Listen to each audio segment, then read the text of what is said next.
Topic also today is very, very interesting. And they normally say interesting topics are normally given post-lunch session so that people are awake. So I should thank Digi for giving this topic in the afternoon session. And it is carefully chosen as because they also want interesting people to speak on that. So again, thank you so much for giving us this opportunity. And when Dr. Vaidya is around, there is excitement is never a problem.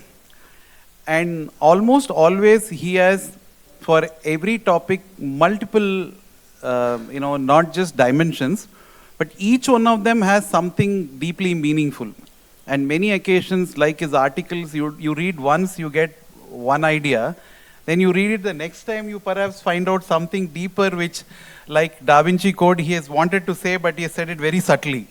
So, sir, this topic seemingly is very straightforward. It talks about leadership in educational institutions, leadership in excellence, and how do we have that attract, nurture, and also like retain talent. So your institution has done all these things. So let me ask, as a practitioner, what are your views on how do we, going forward, attract the best? How do we nurture? How do we bring in excellence in leadership? And why is it relevant? Okay, thank you, my good friend, Mr. Narayanan. So it's not new that I'm sharing stage with Narayanan. We've done a lot of sessions together, and he's been a good well-wisher of Shastra as well. So I will just limit my initial comments with just a few observations, and since he said what I do, it means that what I do at Shastra. So the framework within which we operate to ensure that we attract, nurture and retain good talent is, to send the hard message very soft. So, sometimes given the fact that the higher education ecosystem is becoming a very challenging proposition, and everybody has this fear factor that if we don't play to the gallery, then we will lose faculty. Now that is the signal to weakening the outcomes that are desired out of higher education institutions. So one uncompromising stance that we have taken is instead of playing to the gallery, why don't we create a pitch, a stadium or a playground where we can all play together. Now that can happen only if we are redefining leadership from what it is conventionally looked at as a designation. Okay, so we'll have to come out of that thought process to see leadership as a designation, then to reimagine leadership as a role. And then everybody thinks that I have a role, and hence I am also a leader. Okay, so when I have a role in the building of an institution, and I consider that role as a leadership role within the radius of my operational jurisdiction, and then as much as everybody would like to think the same way, leadership then aggregates from bottom. And I'm not saying top, it aggregates from bottom, it keeps growing, and there is nothing like top. Top is just a decorative piece because AICT or UGC wants a Vice-Chancellor, wants a Dean, wants a Director, wants a Principal. You are just designated that way. But we'll have to allow leadership as a responsibility to percolate because you've given roles to everybody. So I will stop with that opening remark to view leadership as a role and not as a designation. And I will make my statement good after I listen to all of you as well. Lovely. Thank you so much. And as I was listening to it, before we come around and listen to your views as well, like nowadays, like all of us do, I also went to one of the AIs, generatives AIs, and said, this is the topic. I didn't go to AI. This is my own, okay? Sir, people who have native intelligence don't need artificial intelligence, I guess. Like so, but some of us keep doing that. So, and what I realized is, more than anything else, this generative AI is giving a run for consultants like us for our money by the jargons that it's through. Like, and when I saw that, I was a little ashamed. Like, I couldn't generate so much jargons. Like, it can generate so much. But cutting all that out, three things I thought emerged very well, and it is very much in sync with what you said, sir. What should the leadership do to create excellence? To nurture these leaders from within. I mean, I was more probing it into, then I also learned to use AI nowadays. Like, you ask the right questions, it gives you the right answer. You are generic, it also remains generic. So when I went on to specific and said, what should it do? What are the few things that, amongst what it said, I took away three things. And it so nicely forms into three C's. It's easy to remember. The first thing that it said is, do you have the culture? Are you setting up the right culture within the organization? That, one of the things that you said, are you fearless? Are you transparent? Both ways, like, how the leader speaks to somebody and the team speaks to the leader. And so first one that it said is culture. Second most important, I thought something that is very obvious that we all missed is competence. It said, are you making sure the leaders are learning every day? Are you providing an environment, providing the incentive for people to learn, build their competencies? Why it's important for leadership to have competency everywhere, and especially in teaching, I thought it is important because you are the guru, right? I mean, if you don't build your competency, what's the moral authority for you to remain? So I thought the second one that I liked amongst the various things that I said is, are you building the competency? And the third, which is very unique and in my view fundamental to educational institutions, it said collaboration. Are you actually making sure or creating an enabling environment for collaboration both within the institution and outside the institution? Today what's happening? Physics department doesn't talk to chemistry department and we don't have interdisciplinary research coming out. And we are going one step further and say, find out who is there in other institutions which can't happen in other sectors, okay? Imagine one banker calling another bank and say, "Bhai, I had this problem, can you help me solve?" Never happens. But in educational institution, we are fortunate that you actually can call and collaborate with somebody and say, let's figure out, let's write a new paper, let's work on this. So these three things I thought as a context, sir, I'm taking from what you said. Are we setting the right kind of culture within our organization that will bring out the leaders? Are we making sure the leaders have the right competency? And the competencies are changing. I mean, 10 years back, whatever was the competency to lead an institution, and today it's looking very different.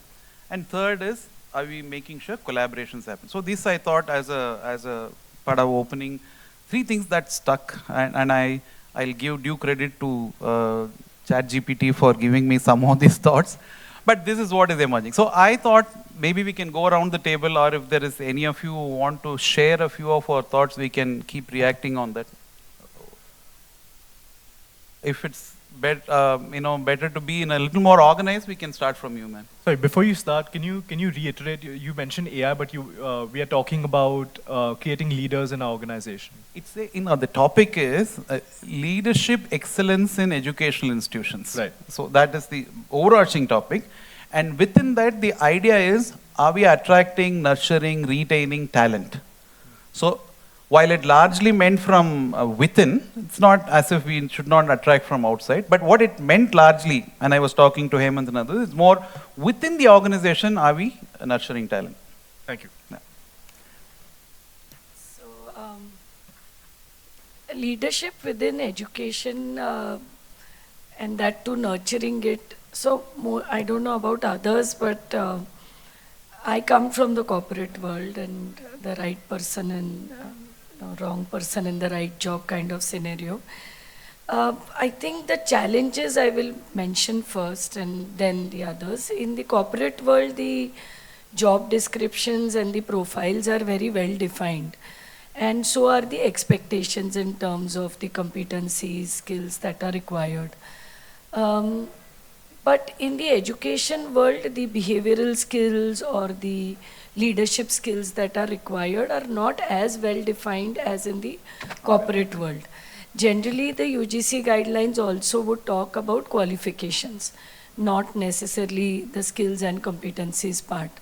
So in terms of the challenges, what I see, at least in the Indian higher education system, especially after the privatization and many private universities coming up in Maharashtra, that there is a very high attrition. And there is very little mapping in terms of what kind of leadership, what kind of people that are required, apart from the qualification part of it. Second challenge that I feel with the leadership is the responsibility and ownership. So which I feel are two sides of the same coin. People do expect to be given freedom to take a decision, which is important at leadership level, but it has to be accompanied with ownership and responsibility, which is completely lacking with the Indian higher education staff or faculty who work. Because of the attrition, the longevity in any institution is short, and therefore that sentiments of loyalty, affection, and then of course the association, the ownership and responsibility are limited. I won't say completely absent, but limited. So in terms of nurturing leadership, I feel that first and foremost there has to be an acumen in a person to also take ownership and responsibility. And it is only then and then that the management or any scenario can take that person, nurture their leadership and their talent. Tatas, for example, are one of the oldest corporate organizations who have the Tata Administrative Services and other formats of nurturing talent and building leadership from within. Even educational institutions, I'm sure all of them sitting here would also like that. But for that, there has to be a longevity, and the career mapping has to be done in such a way that the person who starts somewhere sees himself or herself lead up to a leadership level. In terms of what can be the possible solutions considering all these challenges, definitely training and a very clearly defined roadmap to build and nurture leadership. Number two is also the focus on the behavioral aspects, the competencies and skills related to ownership, responsibility, taking up a leadership role. All these things are apart from the qualification. So many times we make a mistake of focusing on the training for the technical skills, but very few times we look at these other Non-technical skills. yeah. And last but not the least, I think there has to be a mapping of the passion into the profession, because nowadays many people land up in the field of education just because they don't have another choice, or it's more like a last option. But that passion which was there when, like, my father started Symbiosis is clearly that passion itself for education or teaching, even in non-teaching jobs, is missing. So before we build nurture leadership, I think it's important to recognize that passion. So it's not something you can build. It has to be coming from within. Even leadership can be built, but passion can't be built. But passion can't be. And especially because we have established 2 skill universities, one in Pune and one in Indore. One of my major issues is about the alignment of skills to industry relevant skills. And that is completely missing within the educational world, because we only keep talking about qualifications, especially doctoral qualifications for leadership roles, whereas dynamism, ownership, responsibility are not necessarily the same qualities. I mean, a person may have a lot of research papers, maybe a PhD, but may not necessarily have these. Great perspectives. Great perspectives. You're saying qualifications apart, and you mentioned that a few times. I mean, are responsibility and authority going together? Do people realize that? Ownership. Responsibility and ownership are excellent. Fantastic. Thank you. Sanjay ji, you have done a lot of innovations. You doing your best. Thank you. And I'm kind of baffled. So let me start what baffles me. The first question that comes to my mind is, I thought institutions are supposed to create leaders. That was always my question. So why are we worried about leadership as an institution, right? I think it's the job of education to build leaders. And so I don't think there's any worry in terms of should we have leaders or not. I mean, the biggest challenge that at least I face, it's very difficult to be a private university and to convey to everybody that we are a university that is not built for profit. We are a university that is built for the sake of building a great institution. But there is so much of legacy here that whenever somebody comes to work, he's coming to work for the owner. Unfortunately, our regulating system also looks at the founder of the university as the owner of the university. But when you look at the act, it actually says you founded it for not for profit. So there is a big difference between the spirit and what happens. And rightly mentioned in the deck by Digi, by Raka, who said that culture eats strategy for breakfast. I think it is the culture. And the culture is because of the hypocritism that we have within the system, where we want a not-for-profit, but there is a profit element involved. All those things are quite difficult to traverse through. Now, building leadership in that process is a big challenge. I have done 50% of my career as corporate, and last 15 years been in education, trying to found something. So I actually got away from corporate because it was very KRA, KPI oriented. It was very target oriented. It had a finite lifetime within which performance had to be done. There was a quarter-on-quarter pressure to go award the investors. The reason why I came to education was to get rid of all of that. Okay? So when I come into education, it's like planting a forest forever. Okay, I'm planting trees. And to cut a forest is very difficult when you have to cut trees. One of the trees may emerge as a leader, and the collection of the trees in any region is very specific to that region. So I have to make a purpose for the university. For example, Vijaybhoomi University is a liberal professional university. In the world, there's no university that's a combination of liberal professionals. So as a founder, I'm just trying to define what is liberal professional and leave it to the academics to take it forward. It's a basically new thing to look at. Can I bring the liberal arts form of curriculum into professional education, where I bring the power of choice in the hands of the learner rather than in the hands of the educator who's deciding what an engineer must do, what a designer must do. In this world where we can't predict the next 5 years, I'm going to be predicting a student's life for the next 40 years is not fair. So I have to make the student resilient, and that's where the core thought of liberal professionalism actually comes into picture. Allow the student to decide what he wants to do. Let me give him the best class of education, but let the student pursue his passion and path. Now, if I have to find a leader for this in this country, on the world, very difficult. So all I can do is just create the environment, just be a gardener, ensure that I create the ambience, put the seeds, allow it to grow. Don't have a time definition by when I want to be growing. I'm not into student acquisition where I want X number of students, seats to be filled, EBITDA to be done, some valuation to be built, some investor to be wooed for money. So where's the hurry? Allow it, it'll grow. I think leadership will get created if we provide the freedom for our faculty to evolve in an environment that is directed and has a purpose. That's what I would like to say. Thank you, Sanjay. Thank you so much. I don't know if you have, enthused or scared Mr. Belgaumkar. He's looking at a different format of university. Sir, your thoughts? Yeah. So we are looking for our leader. We are autonomous, so-called autonomous within the Karnataka system. We are in a tier 2 city. We have that limitation too. Don't want to put an asterisk on it. But we need a leader who can convince the staff that it is a beautiful tomorrow.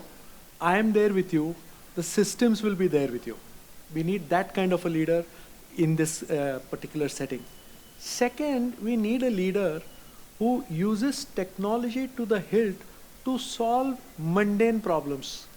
A lot of leaders are very good leaders, but when it comes to technology, it's somebody else's work, and especially our clerical staff. if technology can be enhanced there, okay, their job becomes easy and time is saved. I'll give you a simple example without taking too much time. Few years ago, I was walking through our library just on a routine check, what are things? And there were no tube lights in a certain area of the library. And the simple answer was, we have given a requisition. Now this is a college of technology. You can't have a Google form by which you can explain to somebody, my lights are gone, come and change them tomorrow. How many people does it take to fix a light bulb? To fix one tube One light. light bulb. So it was that kind of a thing. But it is the people like the principal who should champion the technology, not write the program to solve that problem. So that is the other thing. And given our location, I think the incubation center that we have should become a great place, thanks to the leadership and the believability of the principal, that industry comes there to the incubation center and could set up even small units on campus, factories on campus. And that is what we are doing now. Because given our locational disadvantage, it's very difficult for larger companies to come and set up something in Belgaum just for the benefit of Gokte Institute of Technology. But if they can have a small unit with us, which we are allowing, I think it allows them to get a look at who we are. So those are the kind of things we need in our Very well said, very well said. Sanjay, partly answers your question. I mean, of course, the Karnataka Law Society has produced such great leaders, but the institute is good in producing leaders for others, for sectors, and look, so in that sense, just because the institution produces great leaders doesn't mean for itself it's a solution. Sorry. But that's a problem of retention. Yes. You know, when you're producing leaders, motivate them to give back, and they'll stay back. Wonderful. Yes, sir. Sorry. Okay, it's an honor to be here in this panel. Firstly, I'm very happy to meet Dr. Vaidya. I mean, my interactions with him started way back in 1999, 2000, when he was the Dean R&D of SASTRA University. Of course, the university has grown leaps and bounds. I come from a non-profit. I had two major stints. One was earlier with publishing, where for about 20 plus years, I've helped private universities, engineering colleges, management schools adopt fine electronic resources when internet was at the infancy, 99, 2000. And then in the last 2-3 years, I'm now helping business schools go on the path towards accreditation. So I represent AACSB. From the leadership perspective, and most of the schools are here, AACSB accredited. When a school starts the journey, we want the school to nominate a leader, and we call them in our terminology official representative. It is very critical for us to have a leader who can lead the project, because this typically takes anywhere between 6-7 years to get a school accredited. Now, of course, things are moving fast. And we have often seen that the group presidents, chancellors, founders, they entrust this job to a leader who has another team. It's just not one person who can take this project forward. So after a lot of deliberations, discussions internally, that is where how a leader is decided. Again, the leader has full support within the system, and as other panelists rightly outlined, just not selection of the leader and the culture within the organization. Also, it relates to the how the group can retain quality people who can continue the process. And we have also seen as an organization, many schools have difficulty when people leave. So our recommendation as an organization is to have plans in place where top leadership, when they leave, how can you fill that gap as quickly as possible, not to have major gaps, whether it is connect with the industry or student enrollment, faculty exchange, all that. Because everything is on a disruptive mode when top leaders leave the organization. My 2 cents. Thank you so much. And with more and more institutions coming, we are looking at almost doubling our institutions. Absolutely. I guess this attrition is only going to get more acute. Yeah. In some sense. And so the need, and already our student to teacher ratio is like 1:22 or something like that, which needs to be improving a lot. So I understand the challenge. Yeah. And the last part, I'm happy that you raised that point with with 20 foreign universities branch campuses coming up in India, every week we are seeing top leadership positions being offered by these universities. They are very lucrative, and imagine a deep legacy institution losing its vice-chancellor or a dean. Again, they go on a search mode, and that becomes a disruptive mode. So, yeah. Yes, sir. I'm Gaurav Agarwal from Meerut. I've worked quite a few years in the corporate, 3 different stints. 2 of them I was fairly junior. In the 3rd stint, I spent 8 years building various divisions of a company, taking the revenue from about 200 crores to 1600 crores. Now, when we were building divisions, we hired pedigree from the market. We hired people who on the resume knew what the job was about, who had experience in parallel companies for doing similar things. And in the first 2 years, I realized that we spent a lot of money, wasted a lot of money, and got nothing out of it. So it was back to the drawing table to figure out, what do you really hire? Do you hire pedigree or do you hire a fit? So our answer was, we are happy to hire junior people with fairly low experience in what we are doing, but there needs to be a cultural fit. Now, it's a very difficult thing to define a cultural fit, but when you are very clear in your mind as to what sort of people you are looking for, and if someone like that is sitting across the table from you, you tend to identify that fit. We hired for cultural fit. There were 4 divisions we started. 2 of them were successful, 2 of them failed. 1 of them failed because the objective in our minds wasn't clear. So another learning from there was, if the top leadership is very clear about the objectives of what you want to achieve in which division, and those are laid out, and you tell your team that before they do anything, they should be very, very clear as to what they are doing, what the end objective would be like.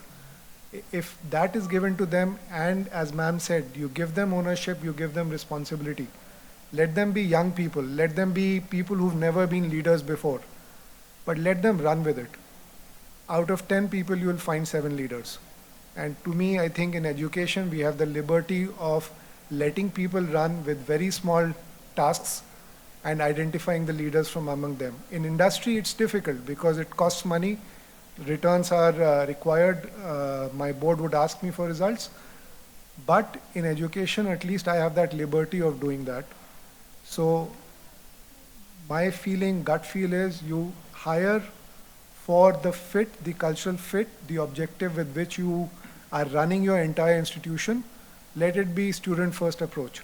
Everything you do, there needs to be a benefit for the student involved in every action you take. If you can't tell me what that action is, please find something else. You give that as a core mantra, and then you tell them that this is your task to do. Go ahead and do it. You have your freedom. Come back and tell me about it in 15 days or 20 days, or discuss whenever you want. If successive layers of leadership, and I'm saying layers, so I'm not disagreeing with you, but in an educational system, someone has more experience and is managing a few more things. So that's what I mean by layers. I don't mean simply authority. But if people bounce off those ideas with their senior layer and people stay aligned, then I think leadership is developed and nurtured. And someone who realizes that they've become a leader in a particular system, in a particular way, they tend to stay back. Even if they go to a different organization, very soon they might realize that they are no longer leaders, they don't fit in that organization, they probably don't succeed in that organization. We've had people come back after a few years to us saying, sir, I was very happy here, got more money elsewhere, but I accomplished something here, want back. So that's what I'm hoping for will continue, even with the foreign universities coming in. Let them come in. They'll pick up 10 people from 10 different systems, right? I want to see them succeed. It's a good challenge. Let me see how they say. No, let them also succeed, but they are catering to a single-digit percentage of what we need, sir. Absolutely. I mean, that's okay. Like, so that's fine. It's a different audience. So but I like what you said. Like, grow from within. Like, don't look for leaders outside.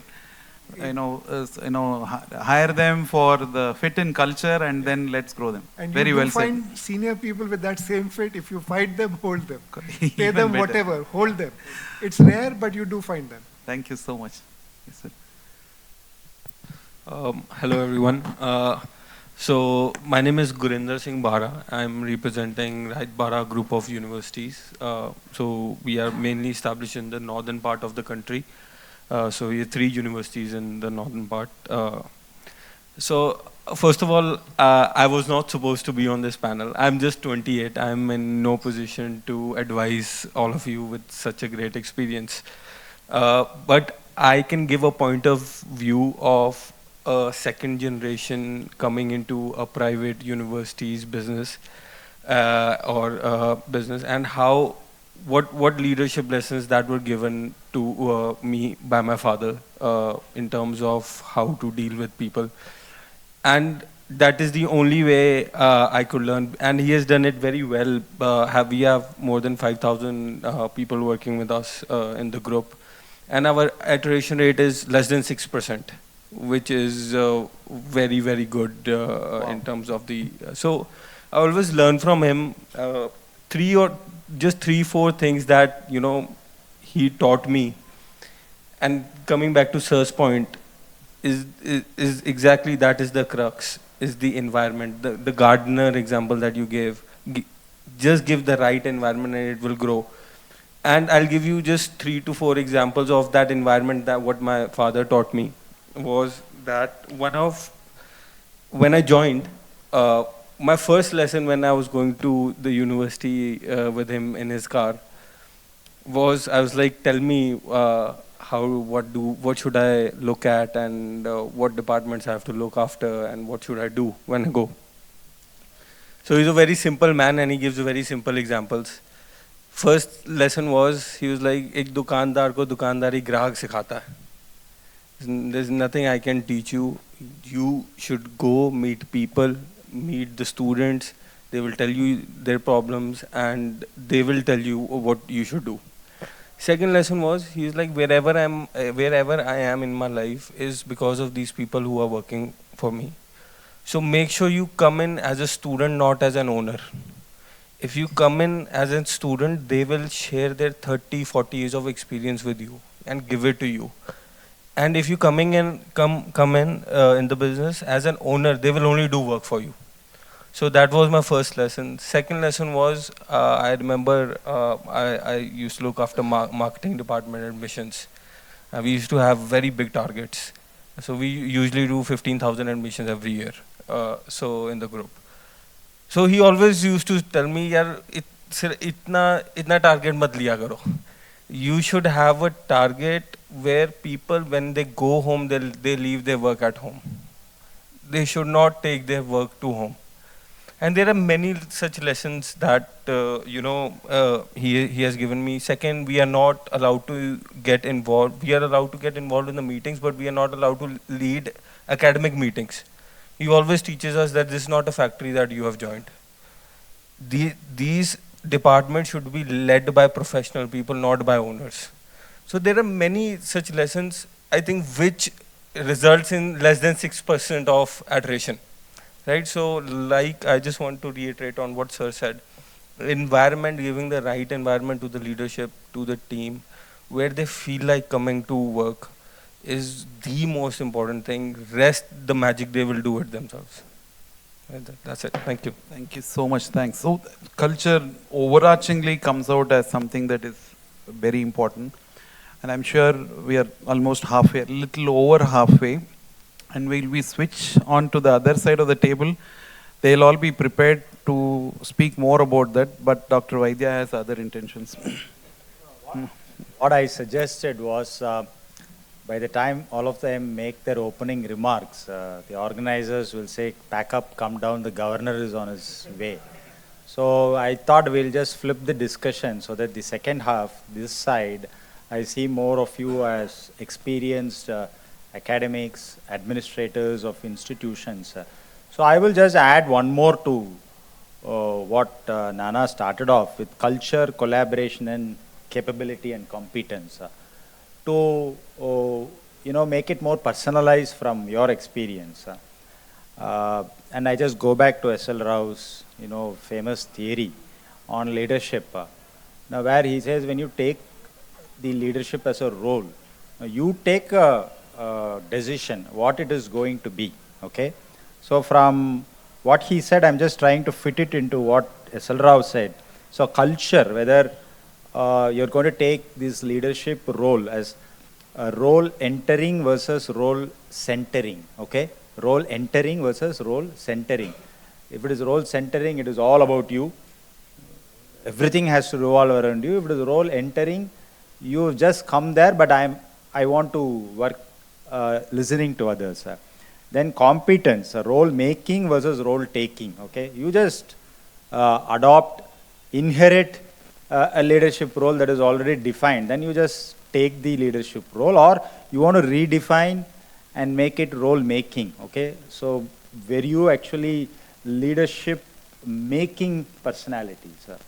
And the last is collaboration, which again an equally aligned comparison. He says his leadership role is about role shrinking or role linking. So if you're going to network and link with more people, then it tells you that you are more collaborative in your approach than to be inward and shrinking all within yourself. So I leave it open to you. You choose any one of these, or you can add the fourth dimension also, whether it's role making, role taking, role entering or role centering, role linking or role shrinking. How do you put yourself in all these possible combinations? Because you have been leaders yourself, and I see all of you when you introduced yourself yesterday. All of you are running institutions. Hello. Yeah. Good Shall afternoon I go to all. for it? Yeah. Shall I go for it? Yeah. Kanchana Bhaskaran, Vice-Chancellor, VAT. Actually, based on the title, what we are given with, whether it is the leadership to retain, to nurture and all, or to nurture the faculty who are there with us, how to encourage them. First point, as you said, from the personal point of view, I would say I was a Pro-Chancellor in VAT Chennai. I went into it. I went into among the faculty members.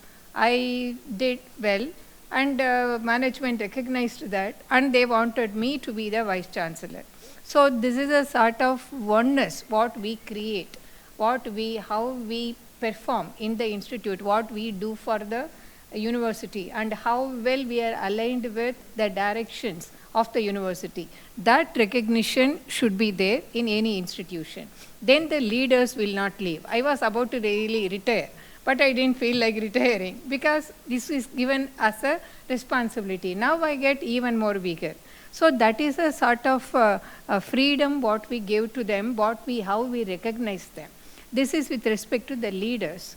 This is the time when foreign institutions are coming in, and more of NITs, IITs are all opening, and it is difficult to retain the faculty. Though our attrition rate is less than 1.9 around, but I feel that even that is big, because we go for getting the best talent. We train them right from full faculty induction program and providing them with all the R&D facilities and all. But what they do when they get a government institution, they somehow feel that government institutions are safer, better than any private institution. That happens. But we need to have for our own student strength, number of faculty also. It's not 1:20, sir. Nowadays it is 1:15, what we have got to go for also. Therefore, to retain the faculty, I would say, empower them. Empowerment, identify them, give them enough training, and make them feel empowered. And through that, in that process, we have to be very careful also. Because I am empowering a faculty, you shouldn't just go for taking whatever topics he is familiar with, take the class and conduct the test and all that. We have to monitor, and at the same time we have to empower, and we have got to check for any very good work which is happening there, because not all the faculty members are very outwardly, they are not showing what they work.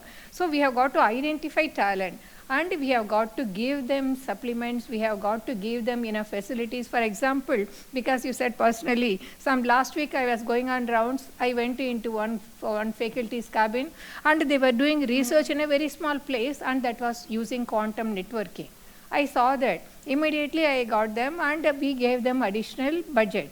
That is to enhance their laboratory and to go for quantum material. Using quantum material, they were all identifying photons, and using that they were working. And now I am going to give them more space, and it's going to be sort of encouraging them. And as you also said, faculty members, they tend to work in silos. That we have got to break. We need to this way identify who are all working in which area, and accordingly connect with the other schools. It is very difficult that to the PhDs and the PDFs who are there, connect them together and get them out of their silos. It's very difficult, but we have got to do that. Once we do that, it is going to be, they are going to be feeling one in the system.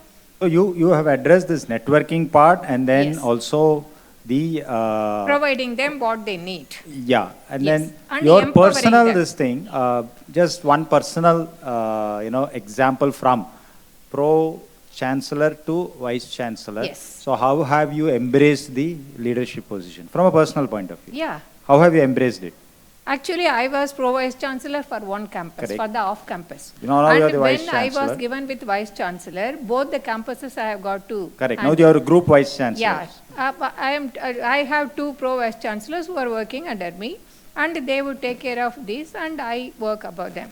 And there was, actually, as you asked me, because I was a Pro-Vice-Chancellor with the younger campus, there was difficulty for them to accommodate to my operations. But I went well with them. I always mean good for the system. There was resistance, but despite that, now I won them over. Now they are all working so fine, and I get even more than what I actually expected from all the faculty members, from all the research centers and all that. It is really a very good question what you asked me, and it is very heartening to tell you that also. Thank you. Thank you. Yeah.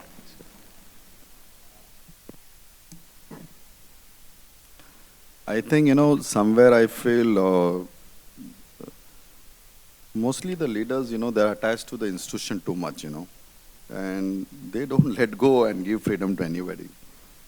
They want to lead, of course, but I think the day I feel the leaders are not required is the day the institution is created, There is so much structure. We try to create so much structures, processes, systems, because they are required to run the institution.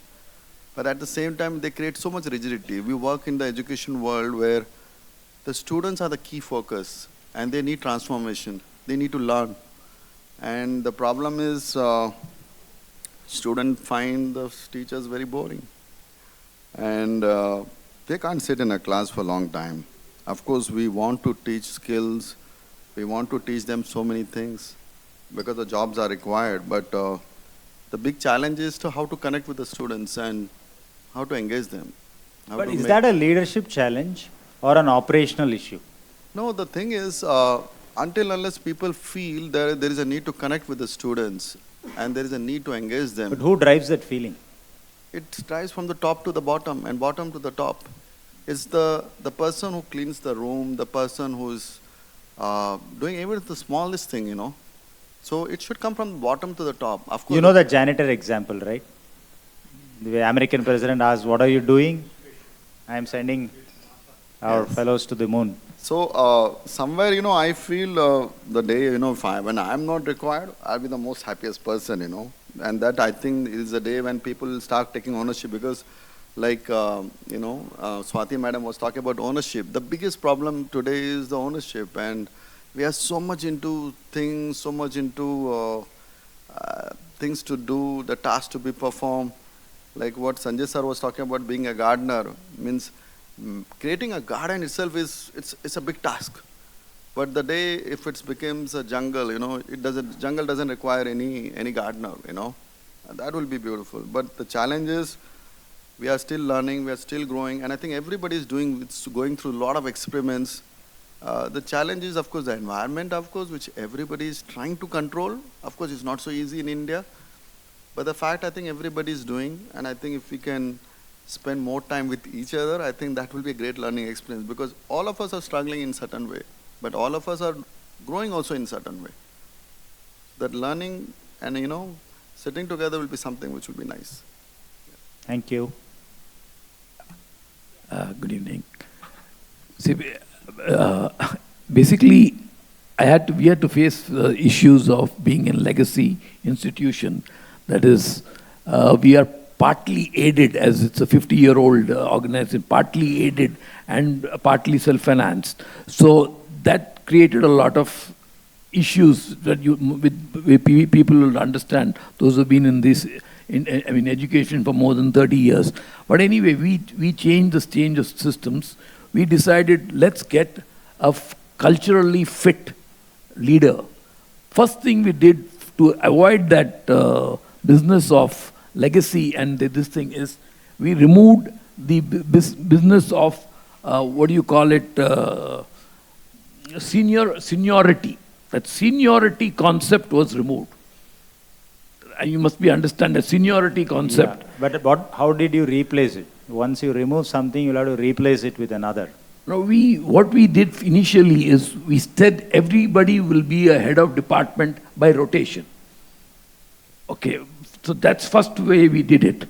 Okay, and then we started identifying, as we said, culturally fit leaders of every group, and then got them into the system. We also did take people from outside, because sometimes we found we didn't have that full talent. So we then did get some talent from outside, which were again culturally fit. Now, existing people, we helped empower them with more FDPs. The last 2 years, a lot of amounts were spent on skilling the teachers, empowering them more, empowering them with technology. The technology is which we realized last 2 years, that we have to give them a lot of technology, and we empowered them with them, and they have started using technology to better themselves also. And we just moved on, and yes, to make things more easier, we did collaborate with multiple companies, I would say corporates, which helped these, these teachers know what they have to finally teach, because the output was defined partly by the corporates which came in to be in part of the collaboration. So these are the things we did in this system. Yeah. Interesting that you say that, actually. So it's all from within. You didn't find anything from outside. No, I told you we made a couple of decisions to get culturally fit people also. In 1 or 2 departments, we had to do that. Hello, everyone. I am just like you. I'm 31. I'm very happy that I'm amongst the dumbest people in the room, because that's always a fun position to be in. I notice we all have similar thoughts in terms of ownership, which I also think is literally the most important thing. Everything else can be made up for, but if a faculty truly takes ownership in the fact that my responsibility is transforming the life of a student. Ultimately, if that is the ownership that someone is taking up, they will figure out a way to make it work, I think. I in fact, instead of, at the risk of repeating what everyone is also resonating, I have another thought. Now, there's this whole notion about, which we all have heard, those who can't do, teach. And maybe it's a different perspective on this, is like a numbers perspective, Maybe the way to approach this, and I would love if people disagree with me, I think that's more fun. But the thought that came to my mind as I heard you guys speak is that maybe the focus should be not on just creating leaders, but creating an environment, creating a culture where I don't want my faculty to be with me for 30 years. I want that person to be so capable that they're starting their career here, but they want to go in the industry because they're good enough for that. And that's just a thought that came to my mind, because what I have seen at my institute is that realistically, the number of people who are genuinely passionate about teaching. Just push back a little. I just want to ping you on, why would you want to do that? Can't you create a a partnership ecosystem within the university so that your faculty can still be here, but get the industry into the university. And so that would be even better. But one thing I've noticed is as much as I would love for all my faculty to if you're preparing them and saying that you'll be happy if they go to the industry, then you will have to think whether it's really good.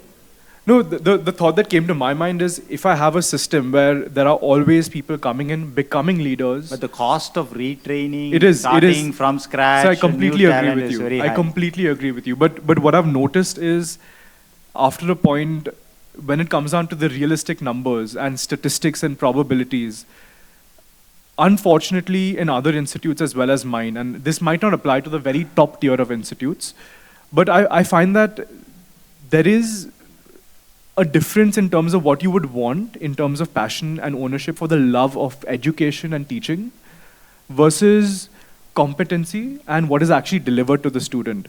I would say there is a smaller percentage of my faculty, and I say this with all due respect to them, who actually transform a student to the point where they go like, this person changed my life and made me want to become this.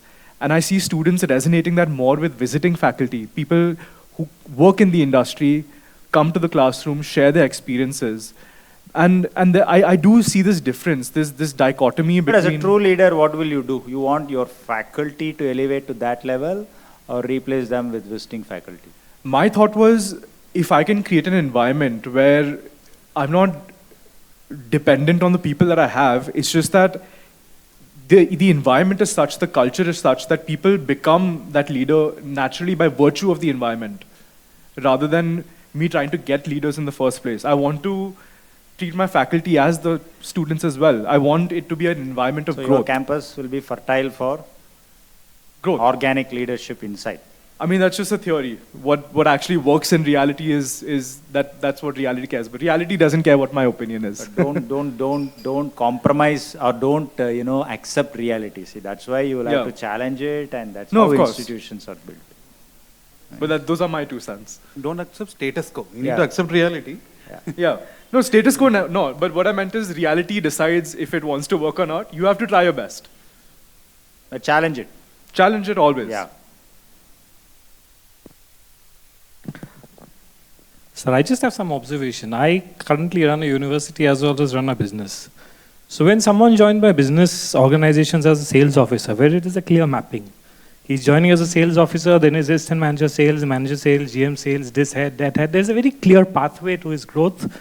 Say today a guy comes and says, I started 25,000, I want to earn 1 lakh, so that's the role I need to be at. In 5 years, 10 years, if I perform, is the role available? Yes, it's available. But in academics, that growth path is not exactly as linear, as clear as it is in a business organization. It's the multiple functions are seen. We don't emphasize so much on the HR department in a university per se. Say we invest a lot in a business in HR, have a huge team, training team, but my university as well as some, do we really have a fully functional HR department where we really focus on it? Yes and no. The question is now, what is the growth? Growth is what drives everyone. It doesn't matter what industry you're in. So as a faculty, what is my growth? Most of us have taken the template from a government university. You spend 10 years, you become this. You spend 20 years, you become that. So today, it's a little funny. My Vice-Chancellor has a huge problem that associate professor, minimum gray hair, half balding hair only, then it is professor to be. There's an age factor that is directly assigned to the promotion of faculty. There's a mindset. I'm not saying it cannot be broken. It can be broken. But that pathway is a little more hard. I'm also trying to solve it. Honestly, I do not have a clear-cut solution how to actually figure out which is a good faculty for growth. How do you assign? On what parameters do you judge him? There are multiple stories. You are talking to one of the youngest vice-chancellors. Great.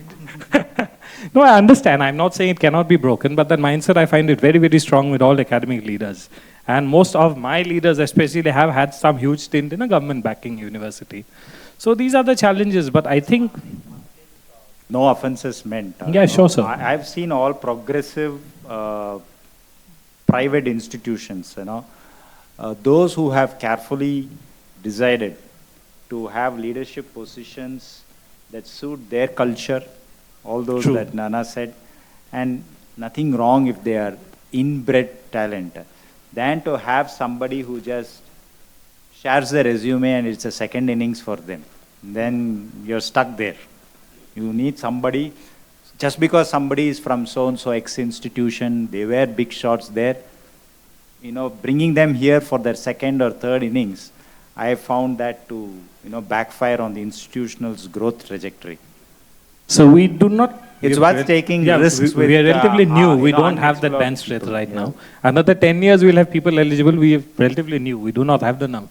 Initial leadership has come from outside. So that's a good, initial, I wouldn't say a lesson, but an I observation that I want absolutely. to make for you to be, just mindful of that. Sure.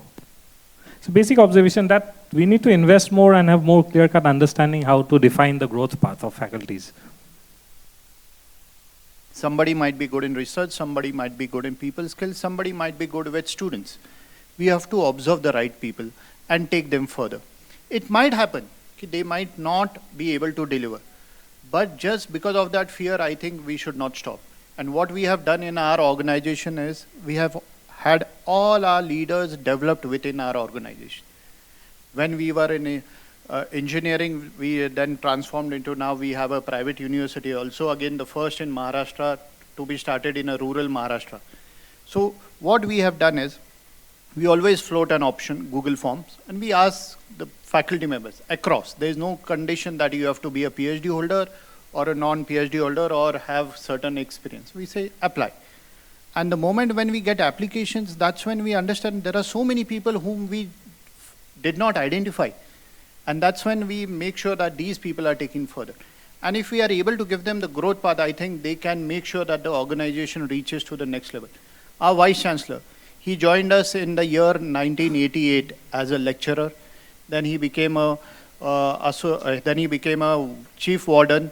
Then he became an HOD, then vice principal, and now he's a Vice-Chancellor. He has grown. And along with him, the institution has also grown. So I feel it is our observation as a management, we have to keep our eyes open, understand who's doing what. Because many a time a person is not noticed because he is covered by his HOD or something. And that's when you open up all the barriers, you will find more leaders and they'll come up. Thank you. Excellent, sir. We're almost on time. I was just thinking as a kind of a wrap-up, just thinking, did we miss out anything in the leadership thing? And I'm sure under the watchful observation of Dr. Vaidya, we would have missed out many. But what comes to my mind is, one of the things that I thought to build and nurture leadership is giving them the space to fail. Somehow in India, the culture is if somebody fails, then they are frowned upon. It's almost a taboo. Whereas in many, for example, when we do our recruitment, even in corporates, if somebody fails, we ask them a zillion questions that they themselves are like, ashamed and things like that. Whereas in other cultures, let's take the best out of other cultures. If somebody fails, they say, okay, they have learned, and of course, we need to check that and help. So I thought that could be one trait that we'll look. Yeah, Dr. Vaidya. Just another space, okay? A space to fail is essential. A space to own. Now, I don't know how many of you have heard of Professor Arkad Balakrishnan, a very, very legendary chemical engineering professor in IIT Madras, retired. His grandfather, Dr. A.L. Mudaliar, was the longest serving Vice-Chancellor of Madras University. So when Professor Arkad Balakrishnan came for our NAC accreditation, and in the exit interview, I asked him, what makes IIT, or at least IIT Madras, different from others? He just gave me this advice.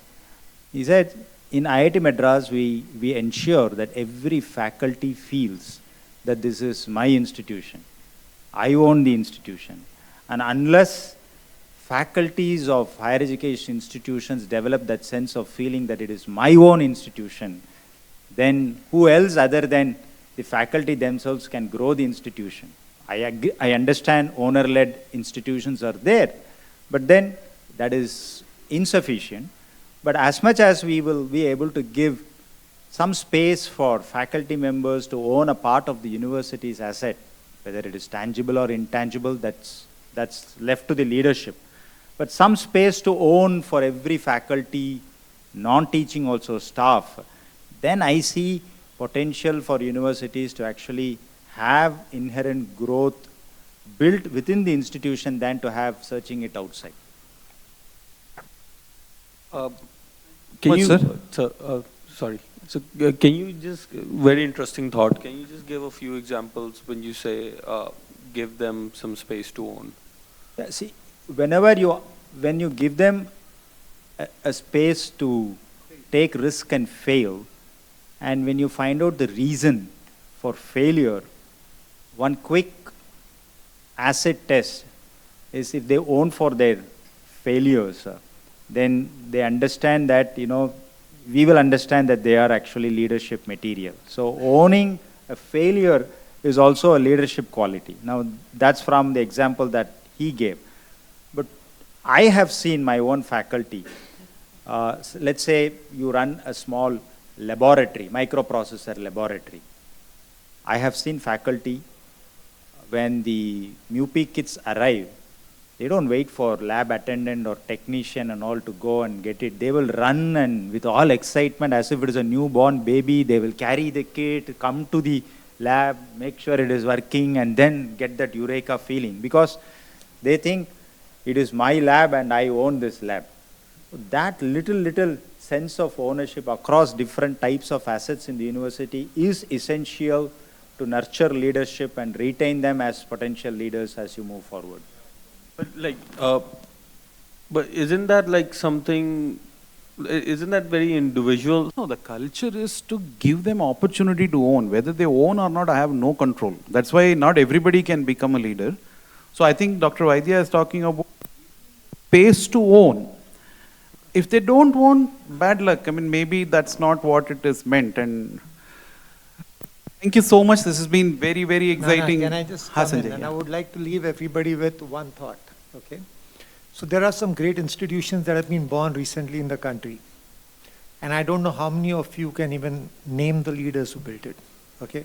One definitely is the Indian School of Business, which ranks 13 on FT today, which is the only institution that's beaten the IIMs, everybody, and come on top. And also they don't care about accreditations. Yep. Which I love. No, they are also triple accredited. Okay, so they are one of the triple crown schools. No, right? but see, that's not the cause and effect. That's not the reason why they are great. They are great, and incidentally, they don't care about it. The second, you also have Ashoka, okay, which has done a fantastic job, and now you are having Plaksha, and there's a common thread there for a gentleman called Pramad Sinha, okay, who's been at the back end creating these institutions and building them. I'm just leaving this thought so that we have some direct beacons to follow, okay? Now, if you look at another question that I'll ask you is, most of the business schools worldwide are run by Indian deans, the top business schools, okay, right from starting with Professor Shri Tata heading Harvard, and go down the line, you'll see many Indians running. It's very unfortunate that the deans running Indian business schools don't rank that high. So now the question is... And we invite foreigners to lead Indian business institutions. Absolutely, absolutely. Thank you for adding that. So why is that happening? The truth in education, which I have realized, is allow an academic to be an academic. Don't make him a leader.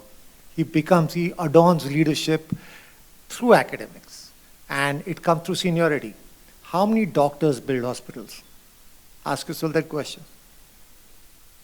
Okay? But hospitals need doctors to build themselves. So it is basically the power of academics, the power of research, the power of knowledge that will build the leaders and the institutions. And then institutions will incidentally build the leaders. So it's like a circular thing that you need to work on. Thank you. Be a bit over time, but thank you so much. It's been lovely sharing all your views. A big round of applause for everyone here. And I'm sure all what we spoke, what you all said is all recorded, and we'll get back to you in a synthesized form so that we don't miss out on the learnings from today. Thank you so much and all the very best. Thank you, Dr. Vaidya. Thank you.